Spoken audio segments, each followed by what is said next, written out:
Your money, your business. This is Financial Poise Radio, the spoken word sister of FinancialPoise.com. Hello, everyone, and welcome to Financial Poise Radio. I am Christopher Cahill, your host. Later on, we'll be speaking with Albert Periu, who's co-head of capital markets at Funding Circle. Funding Circle is a Fintech company, lending where banks do not tread. First, a few relevant recent writings. One of them from our own sites, Financial Poise, and the regular column is entitled EBITDA and Other Scary Words. I wanted to mention the article published September 21 called Scary Word Number 7, Intangible Assets. Really 2 words, but you get the picture. Well, intangible assets, well, these might be very important in any given private company investment. Intangible assets are, generally speaking, non-physical, non-monetary assets, like, well, non-compete agreements might be valuable. Customer lists, certainly. Goodwill, whatever that is. And intellectual property, including patents, trademarks, copyrights, trade secrets, and domain names. Well, how do you account for all this stuff?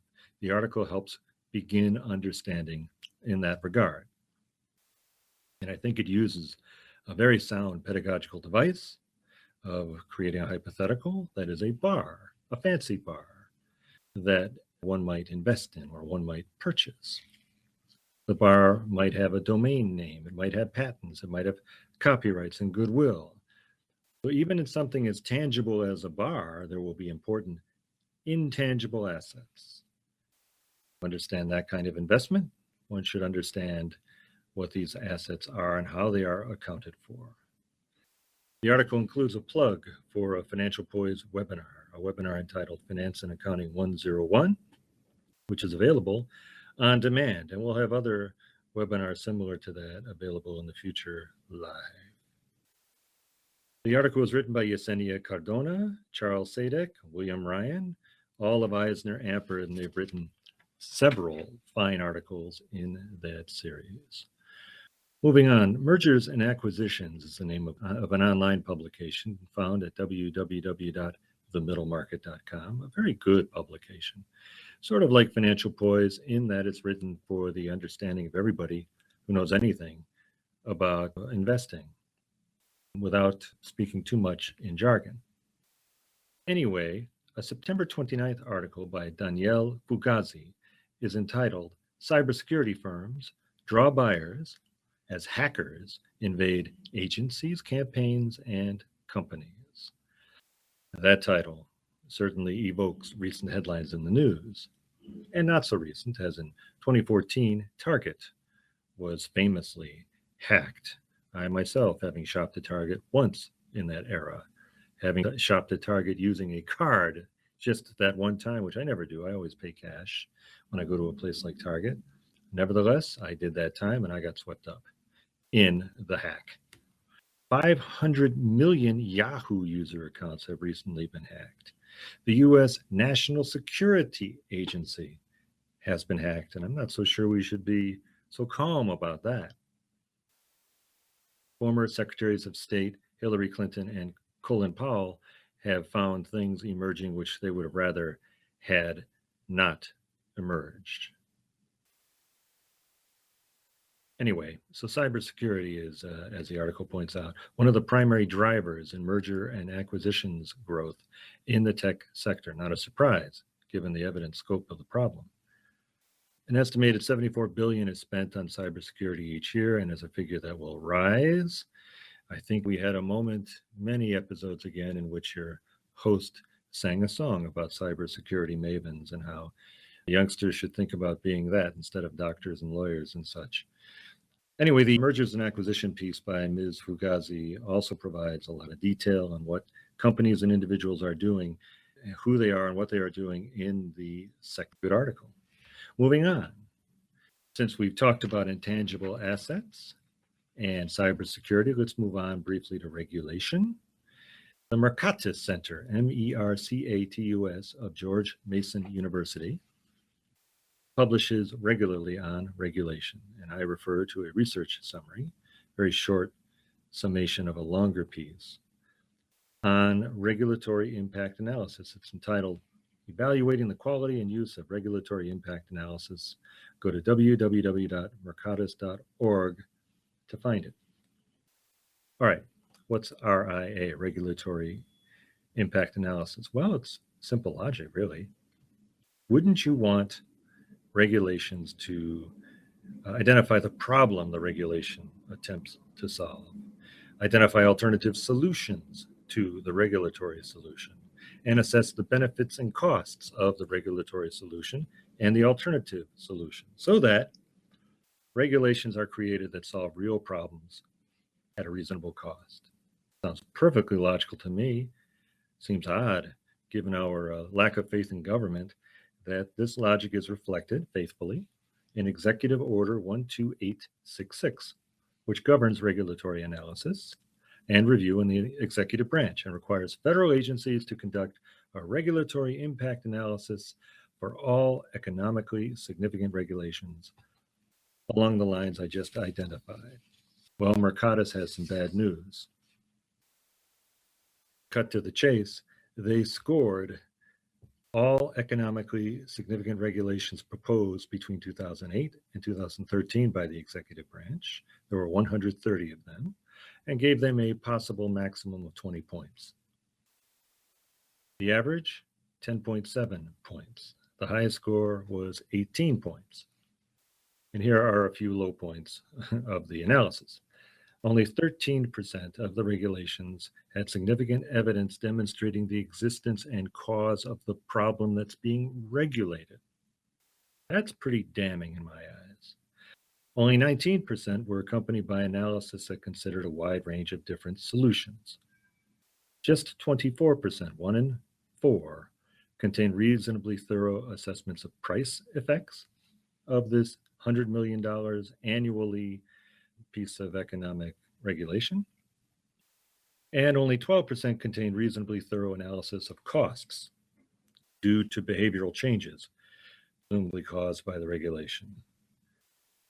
All right, geeks are wanted to understand and keep an eye on regulation, and Mercatus are those geeks.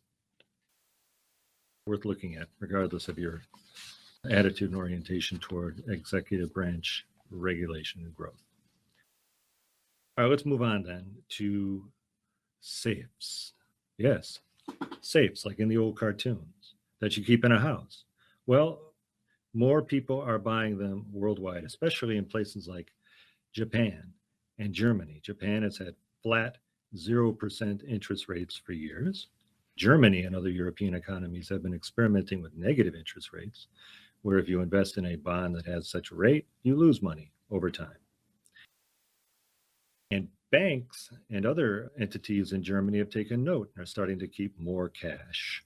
The reinsurance giant Munich REAG said earlier this year that it would catch, CACAG, over 20 million euros in cash in a safe alongside gold bars that they stockpiled years ago. This is in an article called Germans Lose Faith in Banks, Rush to Buy Safes on Zero Hedge at zerohedge.com by Tyler Durden, published August 30. The article points out that a small bank in Bavaria, I will not attempt to pronounce the bank's name, just go to the article and you'll see it, announced that it will start charging retail customers to hold their cash. Imagine that. You go to the bank and you have a charge on your deposit account every month because you kept cash there and didn't do anything with it.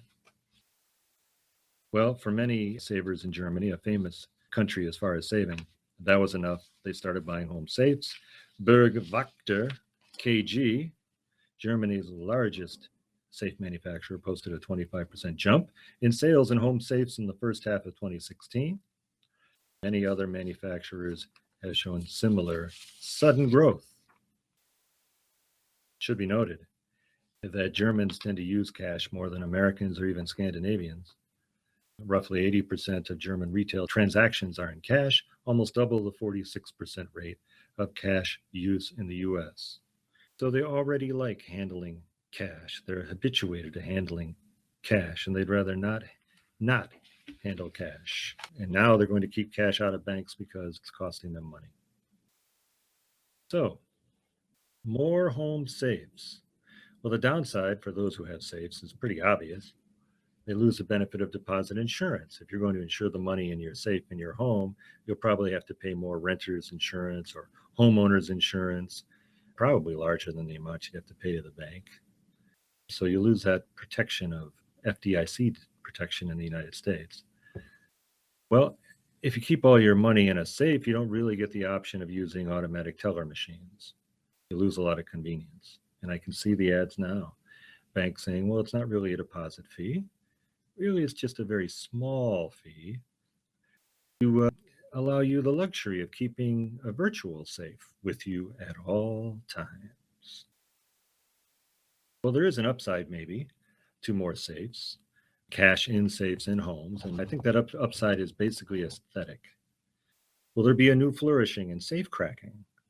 And if there's a new flourishing in safe cracking, will we get a remake of the 1955 French crime drama Rififi, R-I-F-F-I-F-I, a fantastic movie with a 28-minute safe cracking scene? I love this movie. It was directed by Jules Dassin, D-A-S-S-I-N, who was working in France because he had been blacklisted as part of the McCarthy scandal in the U.S. The movie also, like many films of that time, had a dance sequence. This performed by Marguerite Noël. Where was I? Oh yeah, safe cracking. Well, I don't know that there'll be a new flourishing in safe cracking. After all, the brightest criminal minds probably remain in cyberspace. Albert Periu leads the capital markets team at Funding Circle and is responsible for platform funding and the overall structuring, execution, and distribution of Funding Circle's offerings to institutional and accredited investors. We should mention at this point that Funding Circle is part of what's broadly conceived of as Fintech, and Fintech is marked by the use of technology to cut out lending middlemen and to make more transparent the lending of funds to various constituencies. Anyway, Mr. Periu also serves as president of Funding Circle Securities, the affiliated broker-dealer of Funding Circle USA. Albert came to Funding Circle after stints at FBR Capital Markets, Merrill Lynch Capital, and Deutsche Bank in the global media group. It's good to have you with us, Albert. Happy to be here, Chris. Thank you for the great introduction. Why don't you just provide a quick brief overview of Funding Circle in the United States, how the company got started, what it does that banks and others were not doing. Sure, and I appreciate the time again. So taking a step back, Funding Circle is the leading global marketplace for small business loans.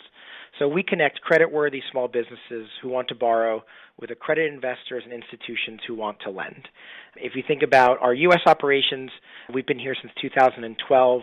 We also lend in the UK since 2010, and more recently in the past year, we've been lending in Germany, Spain, and the Netherlands. Here in the U.S., we were founded in 2012. It's actually a very personal story. I have several small business owners in my family, so I understand how difficult and opaque the process is with traditional lenders to just get bank loans to expand. Our founder, actually, our founding story here in the U.S., he owned a chain of small gyms. He also experienced firsthand how difficult it is to access capital. So again, as you mentioned, with financial technology, or fintech as most people call it, we use technology to just make it more efficient both on the borrower side and the investor side. But the key here is we want to create a transparent marketplace. It gives small business access to fast and affordable financing, and also investors the opportunity to invest in a new fixed income product where historically it would be difficult to access outside of owning equity in a bank. We've helped over 40,000 investors lend almost north of $1 billion to several thousand small businesses globally. From a funding perspective, we've raised approximately $273 million over 5 private rounds. It's a mix of different sophisticated pools of capital. Some of our equity investors include BlackRock, Excel Partners, Union Square Ventures, Index Ventures, Temasek Holdings, DST, and Bailey Gifford. So you can, one is listening and recognizing, even a casual reader of business pages is recognizing some of those names. and also thinking about this as a potential opportunity as an investor, if one is an accredited investor, and as a small business person who does not want to run around from bank to bank till kingdom come and wait and needs the money for some liquidity requirement. I should also mention that Albert talked to the founder of Funding Circle. His name is Sam Hodges. If you were to put Sam Hodges in the search bar at www.financialpoise.com, you would find a number of really interesting and descriptive articles which cover some of the things we're going to talk about, but not all of the things we're going to talk about today. Okay, well, back to you, Albert. So you lend to small businesses. Can you tell us sort of how the process, and then we'll talk about term lengths, interest rates, and security, and so on. So how does it happen? How fast? What does a small business have to do to get a loan from you guys? Sure. And if you think about who we lend to, I'll start there. We lend to, again, high-quality small businesses. They've been underserved by the traditional financial sector, driven particularly by tighter lending regulations and also just the legacy expensive infrastructure for many of the banks. So for them, they are established businesses, they have bank accounts, but when it comes to actually applying and getting a loan from a bank, it's extremely difficult given the cost for a bank to really underwrite and manage this size loan. Our typical businesses have assets and cash flow that we can secure the loan against and a legitimate plan for growth. So typically we looking for capital dedicated to growth. We combine technology, we combine what I believe is industry-leading risk management models and analytics, just opening up access to capital in a more efficient way. So our typical borrower is any number of Main Street businesses. They've been in business on average 9 to 10 years, although really our floor is 2 years. They tend to have several full-time employees, tends to be high single digits, and the owner of the business tends to really spend time with the business. I think one of the most interesting statistics I have speaking to about Funding Circle is a healthy chunk, about 40% or so of our borrowers actually apply outside of traditional business hours. And that's something, again, where if you have to go into a bank branch, it's much more difficult to achieve and really less of a frictionless experience. Does it take a week? Does it take a month? How long does it take to get? So our process takes approximately about 7 to 10 days in total from application to actual funding. You contrast that to a traditional bank, which on the low end likely takes you about 4 weeks and more realistically closer to 7 to 8 weeks. All right, so let's talk about then for the small business potential borrowers who are listening. You've already described kind of what they are, and there are many of them out there. I'm a commercial lawyer. I focus on bankruptcy law. I'm familiar with just dozens and dozens every month I practice of these sorts of entities. All right, so you're a small business person. You need a loan. What size loans are available through Funding Circle? What kinds of interest rates and term lengths might we encounter? Great question. So our loans are, I would say, very standard, fully amortizing commercial term loans. These are secured. Again, we look to have blanket UCC filings on the business. Our loans here in the U.S. range from $25,000 to $500,000. They're 1 to 5 year term. Our interest rates range from 5.5% to 27.5%. We very much focus on transparency. This means a borrower knows exactly what they are paying every step of the way on the application process. If you go to fundingcircle.com, you start the process, it'll show you what you're eligible for, and then it goes and then you kind of go to a multi-step process, which starts out taking a few minutes, and again, our full process, you can have a final decision in as soon as 48 hours. Typically, it can run as long as 7 to 10 days. Okay, now let's say you're a small business who already has a lender of sorts, and that small business needs more liquidity for one reason or another, and a short-term loan, I'll call it a short-term loan, 1 to 5 years, with a few $100,000 would suit that company. But it already has a lender which has already given security, maybe blanket, maybe not. Does such a borrower have a chance at a Funding Circle loan? Yes, they absolutely have a chance. I think that would get factored in. I think the important thing is sharing as much information on the business during the application process so we can assess it during our underwriting. So things such as additional debt, a couple thoughts there. There's an opportunity for us to refinance that debt. There's also opportunity to just underwrite the borrower based on that existing debt already, and that would factor into our risk model, and then essentially what the final rate would be for that borrower. Do the interest rates charged by Funding Circle, are they reflected in the interest rates charged by fintech competitors? That is, do you watch each other and adjust accordingly? I think that's a good question, and I think it can vary depending on the product. Again, there's different types of products out there, whether it's merchant cash advance, factoring, asset finance. It can vary product by product. So in such, not every rate is exactly a similar comparison. We do look at our competitors, but again, what I think we offer, again, is a very kind of transparent, standard, fully amortizing commercial term loan product in line really less with fintech companies and more with traditional lenders like banks. All right. You know, the word fintech you'll find it on any business page. Sometimes you'll find it in connection with words like shadow banking or similar words that suggest that, you know, this isn't quite banking. It's something like banking, but isn't banking. And yet 10 years ago, the word fintech probably hadn't even been coined. And here it is, it's a real thing. Can you comment on the growth of fintech generally and Funding Circle over the last period of time? Well, I think there's always been technology, even dating back decades, right? Any kind of evolution on processes.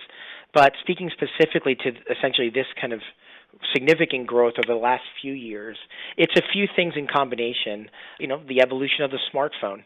We can do so much more on the go. We see a lot of our applications actually started on tablets and phones and then finished later on a desktop. So that's helped evolve. The ability to pull information from third parties on the borrowers and the business that we didn't have even a few years ago, 5 or 6 years ago. So there's a lot of information now available very quickly, which in turn informs our risk models, which in turn means we can make a decision much faster than essentially imagine a world where even 10 or 15 years ago you were faxing and handwriting everything to a potential lender. So essentially the technology has just evolved and we're leveraging it given the ability of information to be out there. I also think there's a lot more comfort today in sharing information via the internet than a few years ago. So the idea that, you know, all of our information is extremely secure, but I think there is now that comfort that wasn't necessarily there a few years ago. We leverage every aspect of these different technology evolutions, specifically whether it's the borrower coming to us online as opposed to entering a branch and having to start the application process. And again, speaking to what I said earlier around at what time they start it. And again, being able to pull all this information that they're saying they're opting in to provide for us then to make a very rapid decision. I think even when we decline a borrower, we try to give as much feedback as possible. But we've also gotten feedback as well that they were happy to know very soon that it's not something we could accommodate as opposed to waiting in the dark a few weeks. So technology continues to surround us. I think what we've done as well, not having legacy infrastructure, so like some traditional lenders, means we can build, and we have built everything from scratch over the past few years, leveraging the most cutting-edge technology, whether it's on the borrower side, our site, or our risk models. Well, we'll get to the investors in just a moment, but I can't help wondering whether at some point I should have a traditional lender on this show to comment on how traditional lending processes in some banks have changed, with that change being encouraged or caused by exposure to fintech processes and how familiar many loan consumers are getting with such things.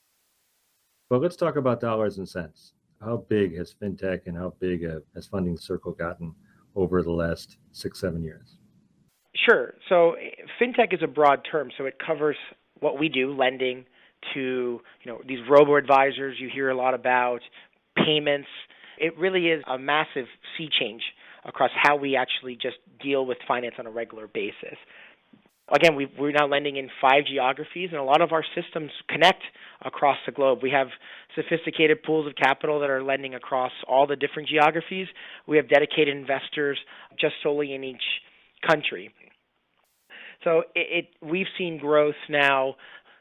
We've lent close to $2 billion and counting, and that number continues to grow across all 5 of our geographies. All right, so we have this picture of growth across Fintech generally speaking, and growth within Funding Circle. And that is, of course, a kind of music to the investor ears. So who is investing in Funding Circle? Funding Circle is a private company. And I think our readers are familiar with the term accredited investor, so go ahead and use that. So who's investing in Funding Circle and what are they looking for? And is Funding Circle going to join the Title III crowdfunding wave and make its shares available to ordinary folks within the constraints of the regulations for Title III of the Jobs Act, crowdfunding investment? Sure.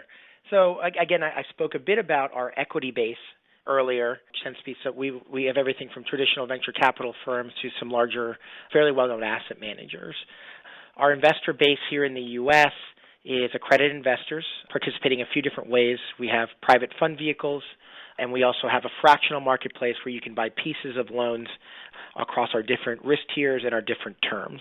So again, we have 1 to 5 year term loans, 5 different risk tiers, and our pricing essentially goes from 5.5% to 27% and change.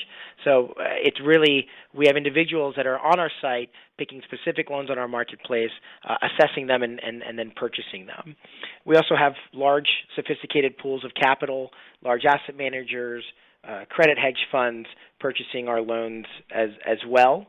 And it's important for my focus as well and for our company is to have a diverse number of participants across all of our different products, but also our geographies. So our goal is to be the leading global marketplace, really offering the full gamut of small business loan products worldwide.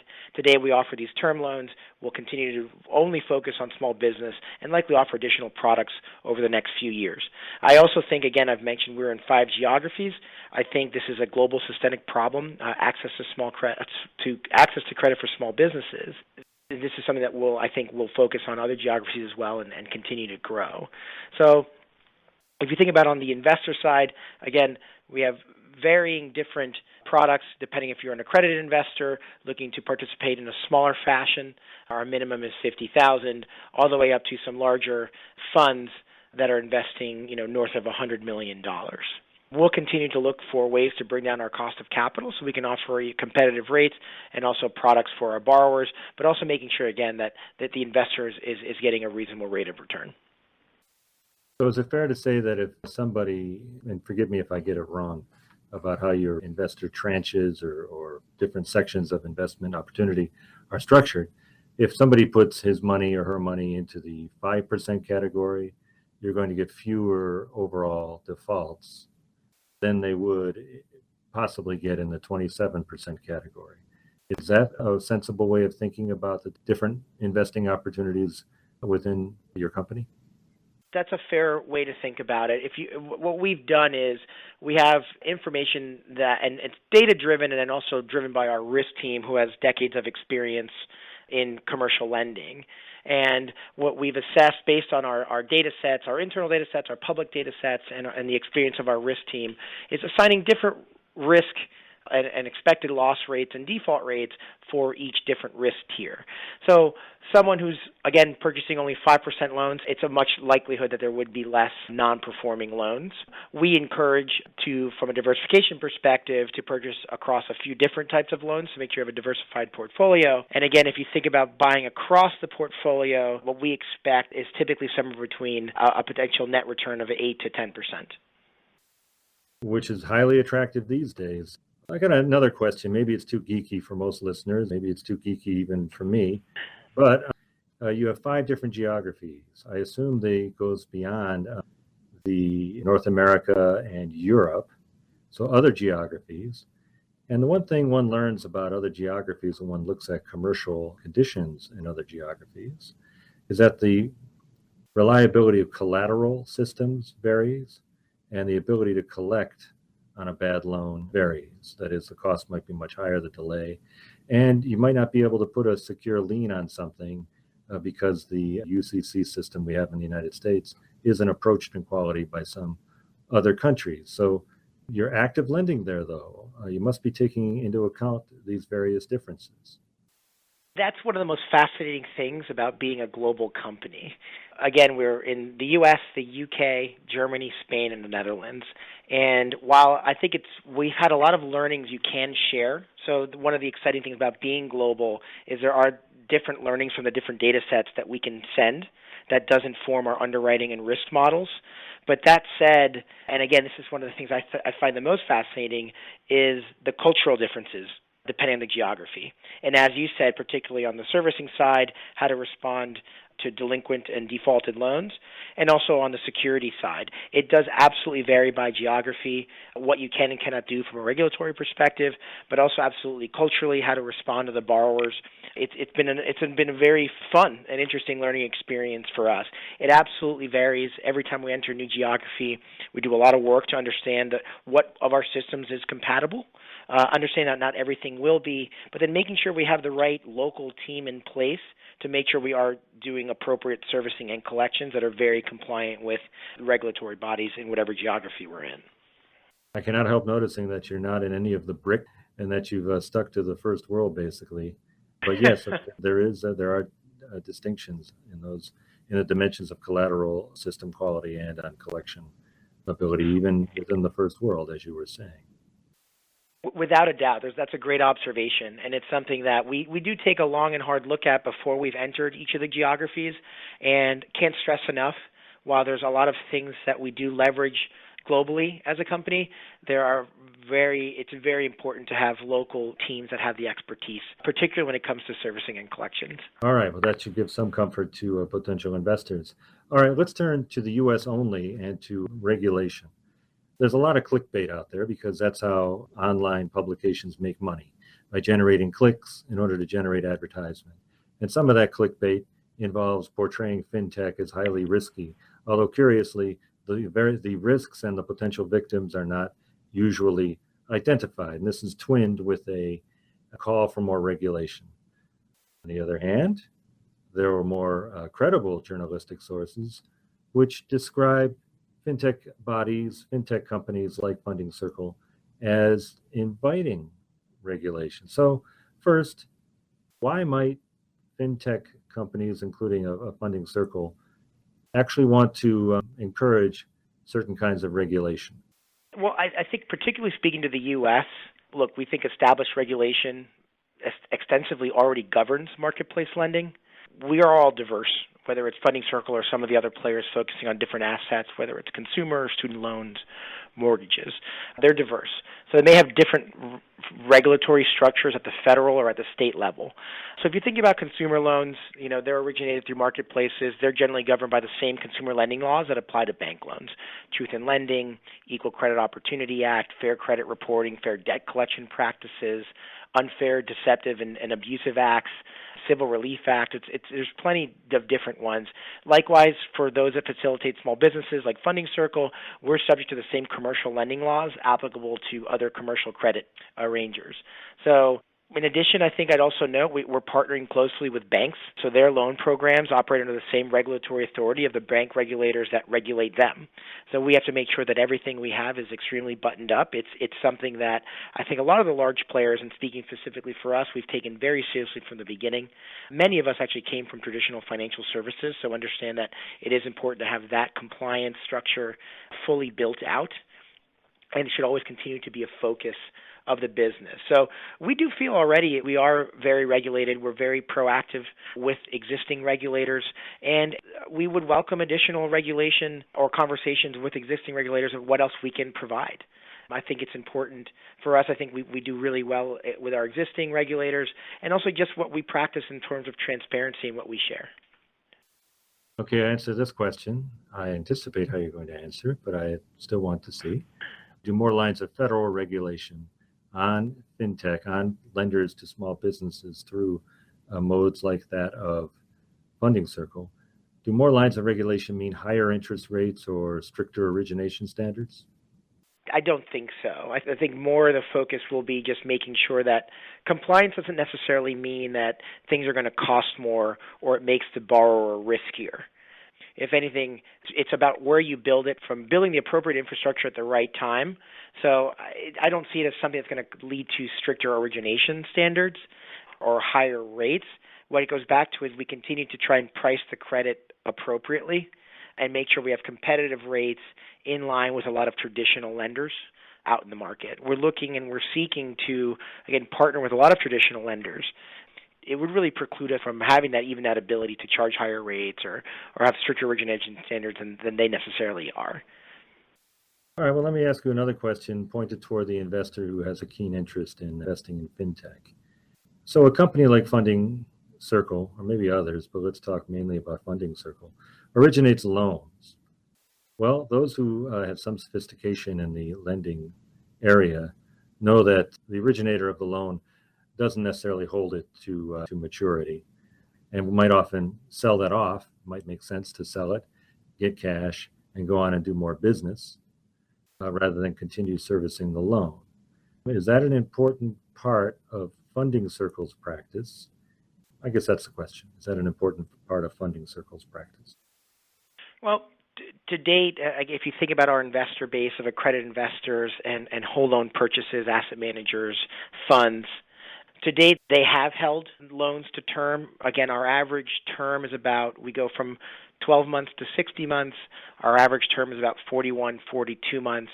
Since these are principal and interest monthly amortization, you actually see the amortization fairly quickly. So the duration of the loan, really when you're paid back the principal, tends to be closer to 21 months.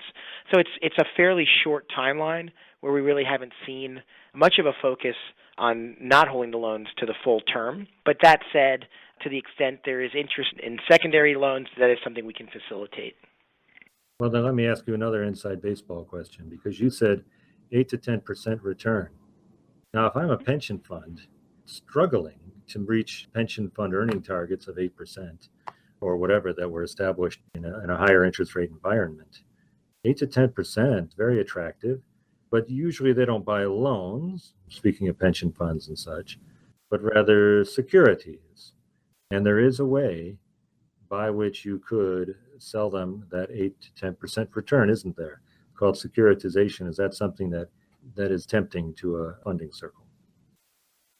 That's another great question. If you think about, are we open to it or not? And we're quite open. I think you have to expect institutional demand for pools of loan securitizations or via securitizations is going to grow.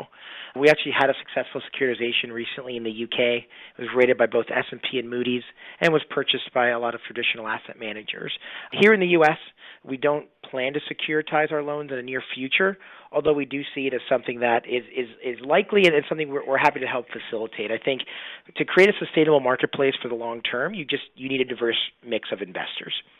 So we've built a strong institutional investor base with the likelihood of having that extra interest from, as you said, pensions, insurance companies, players that from a structure perspective typically purchase via securitization. So our ambition is to continue to facilitate as much loan buying as possible in a prudent manner, and this would include securitizations because then it does grant us access to this additional sophisticated pool of capital we really can't participate with today. Okay, another investor-related question, and I guess we'll probably close with this. You mentioned partnerships between fintech entities and banks when we were talking about regulation. I guess one might think that banks and fintech were at odds because fintech is making a lot of money that banks are no longer making money on. But you already mentioned earlier that loans of the size that Funding Circle provides have high transaction costs for banks, and hence banks aren't likely to engage in them in the first place. And in the second place, banks have other regulatory barriers to engaging in such loans. So what is the nature of these partnerships with banks, and what do the two parties get out of it?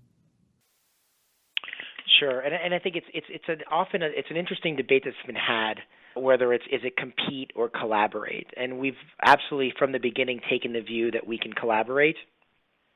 We're not here as a threat. I think there's a lot of things that we do well and a lot of things that banks do well. There's a lot of legacy infrastructure when it comes to banks. This makes them less nimble. what I've seen, especially over the past year, is an eagerness to work together. I think a few years ago we were still nascent as an industry, and there was more of a perceived threat than the opportunity to collaborate. But I've always taken the view of collaboration. We've never really sought to be competition, and there's ways that we can work together, whether it's accommodating some of their depositors. Because we can underwrite more efficiently, we can help facilitate their referrals, so their existing customer base, and offering them a competitive product that would look similar to a bank loan that they would get with their current bank, and the bank doesn't have to say no. I think we're in early innings as an industry. So over the next 5 years, I think you'll see larger and larger players separate from the pack. I think Funding Circle will be one of them. And we'll continue to find these partners like banks. But I also think you might see some consolidation as well, where banks actually purchase some of these firms because of what they've built from a technology perspective. So again, it goes back to not having that legacy infrastructure really has provided some bulk of the opportunity for fintech companies. But what I see in the near term in particular is we've seen that eagerness to collaborate, and it's something that we, both sides, acknowledge. It's much better to coexist than to compete. So a couple of different ways they work with us, whether it's referrals, whether we're helping them with our underwriting models and the technology we've built there. It's exciting to see that happening, and it'll continue to evolve as time goes on. All right. Albert Periu, the leader of the capital markets team at Funding Circle, thank you so much for sharing your insights with us. Chris, thank you so much for your time, and appreciate it. My time, come on. Financial Poise Radio is a production of Financial Poise. Financial Poise Radio is an individual level produced by Stephanie Strait. Thank you all for listening, and let us do this again sometime soon. Thank you for joining us. If you enjoyed this episode, you can subscribe through iTunes or Stitcher, or you can download our app from Libsyn. You can also listen right on our website, www.financialpoise.com. Each week, Financial Poise Radio brings you news and education about finance, investing, business, and law. To see a short written summary of this episode, go to www.financialpoise.com. Financial Poise Radio is a production of Financial Poise Radio Productions, LLC.